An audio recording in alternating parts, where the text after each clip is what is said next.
দুনিয়াত সব স্বাদের তরকারি মনে হয় আমার পাশের বাড়ির আন্টিরা রান্ধে। সকাল বেলা থেকে এমনই গন্ধ ছুটায়, সে গন্ধে আমার ঘুম ভাঙ্গা যায়, খিদা লাগা যায়। এই জন্য আমি মোটা হয়ে যাই। আর এটাই হলো আমার মোটা হওয়ার রহস্য। তাহলে তোমরাই কো আমার দোষ আমি মোটা হচ্ছি। এত খুশবুদার রান্না কে রান্নার করছে আন্টি আপনি? আমার বেলকনি দেখালে আপনার রান্নার গন্ধ আসে আর আমার খিদা লাগে আর আমি খাই আর আমি মোটা হয়ে যাই। পরে তো বেশি মোটা হলে তোমার বেটার সাথে আর আমাকে বিয়া দিয়া খরিদ করবেন না, হিন্দি করবেন নিয়ে ছুরি মোটা। তা দয়া করে এলা কাজকর্ম বন্ধ করো আন্টি। দরজা কপাট লাগা দিয়ে রান্ধো, তুমি আর তোমার বেটা বসে থাকা খাও। নিয়ে সবার ঘুম ভাঙে এক কাপ চা দিয়ে আর আমার ঘুম ভাঙে কাজ দিয়ে। তবে যে আল্লাহ টাকা পয়সার মুখ দেখাবে, দুই চারটা দাসী থুমো সকালবেলা আমার হাত পা টিপে একজন ঘুম ভেঙে দিবে, মাথা একজন বুলা দিয়ে ঘুম ভেঙে দিবে, একজন গরম চালে আসে ঘুম ভেঙে দিবে। হায় রে, সবকিছু আমার স্বপ্নই থাকলো। দেখি রাজার বউ হতে পারি কিনা। ও আল্লাহ রে আল্লাহ, যায় গাঁজা খায় তাই তো এক রাজা। এই ধরনের রাজা আমার দরকার নাই বাবা। থাক দেখে শুনে একটা জুতজাত প্রজাকি ধরে আনি মোহিনী। যাই হোক, সেদিন আমরা মেলাত গেছিলাম, মেলাত যা কত কিছু কিনে এলা যে আনপ্যাক করবো। 1 মাস হলে এখন আমি আনপ্যাক করে পারিনি। আমি আবার তোমাকে দয়ালু আননি আপা, সবকিছু তোমাকে না দেখালে আমার শান্তি হয় না। কখন কি কিনছি, কখন কি যাচ্ছি, কখন কি খাচ্ছি, সবকিছু তোমাকে সাথে শেয়ার করি। এখনকার মেয়েরা শেয়ার করবে জিনিস লেসা লুকা লুকা থুবে, দেখাবে না। দেখালে যদি পুরো না হয়, উনকা যদি দেখা কেউ কিনে আর আমি কোনটা থেকে লে কি লে না লে সব তোমাকে সাথে শেয়ার করি। দেখিস আমার মনটা কত বড়, এই জন্য আমি এত মোটা হচ্ছি। কথা হলো জিনিস তো খালি থরে থরে কিনি, দেখলেই তো খালি কিনবার মন চায়, কিন্তু আর তো আটা আছে না। এলা কোনটা তুমি আমার মাথা।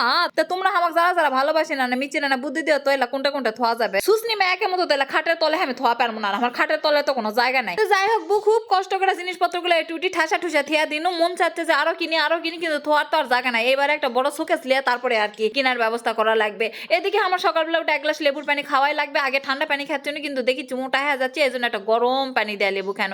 আর দুনিয়ার সম্পূর্ণ কিছু দেখি আর পানিটা খাচ্ছি না। আমার পানি খাতে খাতে গাছে কেউ পানি খাওয়ার সময় হয়ে গেছে। আমি পানি খাওয়ার পরপরই আমার গাছগুলা পানি খিলাই। এগুলা মাঝে মাঝে না চিনি দেয়, মাঝে মাঝে চাল ধোয়া পানি দেয়, মাঝে মাঝে পেঁয়াজের রসের পানি দেয়, অনেক কিছু দেয়। এখন অত তো কওয়া যাচ্ছে না, আমার গাছ ওই জন্য এত সুন্দর থাকে। যাক চটবট করে রেডি হইনো, দুনিয়ার সব কাজ করারই সময় থাকে, কিন্তু যখন আমরা সাজমু গুজমু তখন আর ভাল লাগে না। এমার্জেন্সি কল আসে, বু আসো তোমাকে সারা কাম হচ্ছে না, এ হচ্ছে না সে হচ্ছে না, এ দৌড়াদৌড়ি করে রেডি টেডি হয়ে যাত্রী যায় দেখ মজির এত রাস্তা জ্যাম পড়েছে, এটা রিক্সাও খুঁজে পাবে না। এটা যা কোনো তাই নিচে আসে দেখি সেই সিরিয়াল লাগে গেছে পিঁপড়ার মতো। হাঁটা হাঁটায় রওনা দিন যেতে হবে গীতাঞ্জলি। নতুন আমার শোরুমের কাজ চলিচ্ছে ওটি বুবু ফুবুকে জন্য কাপড়ের বিজনেস কর্ম। এবারে বুঝা পারিছেন, সবার বলে অনলাইন থেকে নিতে কষ্ট হয়। এবারে আসনি আমার শোরুমে তোমরা কত পারে। আর বেহুদ্দা মোটরসাইকেল গুলো এটি থিয়া দিচ্ছে, তাহলে বের হবো কোন দিক দিয়ে? এক না কমন সেন্সের কে নাই। অনেকক্ষণ ধরে আমি বসে থাকি ভাবির জন্য, কাজ শেষ করার পরে কি করবো। এদিকে মিমের আসার কথা, মিম আসলো না। ভাবনো মায়ের বাড়িতে যাই। আমার মায়ের বাড়িতে গেলে আমার জিউ বন্ধ হয়ে আছে, মনে হয় মোরা যাবো। আমার সব ভালো লাগে, আমি আমার মায়ের বাড়িতে আমি যাওয়া পারি না। লাস্ট এই 2 মাসে মাত্র 4 দিন গেছি। যাই তো দেখি আব্বু কোরআন শরীফ পড়ে থিয়া দিচ্ছে। সবসময় ডাইনিং এর উপরে এরকম কোরআন শরীফ আমাদের বাসায় থাকে। আমার বাপ সবসময় কোরআন শরীফ পড়ে। বাইরের ওই একটা কত ধুলা পড়েছে, হুড় থাকলে আর এরকম হলো না।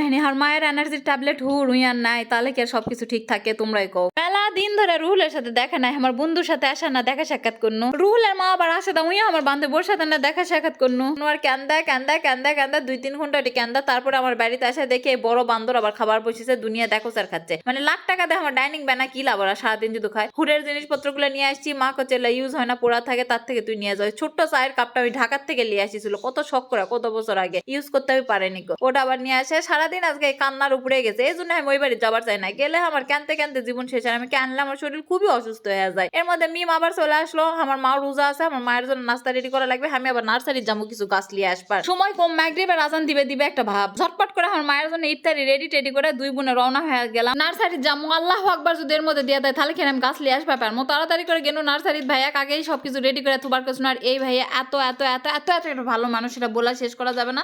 আমার কাছে তো সব জিনিসের দাম কমলায়, আবার এত ভালো ভালো সম্পূর্ণ গাছ টাছ যায়। যাদের লাগবে চলে যাবেন প্রেম তলি, 1 ডোজ প্রেমও করবেন, গাছও কিনে নিয়ে আসবেন। বাড়িতে এসে এত খিদার লাগিয়েছিল, এর মধ্যে নাস্তা করে নিল। নাস্তা না করলে গাছ জোর পাবো কিভাবে? ওরে মা এত সৎ কেন, নিজে হাতে রাঁধছি বলে বোধ এত সৎ হয়েছে নুডলসটা। এই যে এতগুলো গাছ 18-20টা গাছ নিয়ে আসে সাফ করতে করতে না হলে 2 ঘন্টা হয়ে গেছে। আমার হাতের বেদনা উঠে গেছিল। তারপরে আবার আমার বন্ধু বান্ধবকে ইচ্ছা আছে আমার হাতে পিঠা খাবে। এর মধ্যে আবার পাকোড়া বানা লিয়া তার জন্য গেলাম। রাতের বেলা আসে আবার নিজের কাম এই সে করতে করতে আর জীবনটাই শেষ। আল্লাহ হাফেজ।